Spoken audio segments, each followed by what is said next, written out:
ఎన్టీఆర్ ఉన్నాడు కాబట్టి ఆడిద్ది, కానీ సెలక్షన్స్ అయితే రికవర్ అయిపోతాను 100% కాదు. నాకు తెలిసి ఇంత మరి ఇంకొంచెం బెటర్గా తీసింటే కొంచెం నమ్మకం పెట్టుకోవచ్చు. అంత బెటర్గా తీయలేదు, మరి డిజాస్టర్ అయితే.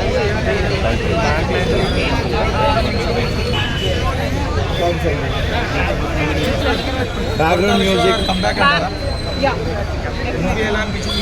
చాలా బాగుంది. అంటే మూవీలో ఎన్టీఆర్ గారు కాకుండా ఇంకా హైలైట్స్ ఏమున్నాయి? సాంగ్స్ ఎలా అంటే యాక్టింగ్ కానీ మిగతా వాళ్ళందరూ అంటే crew was very nice. So Kapoor గారిది చుక్కమల్లె సాంగ్ వచ్చింది కదా, అది బాగా ట్రెండ్ అయింది.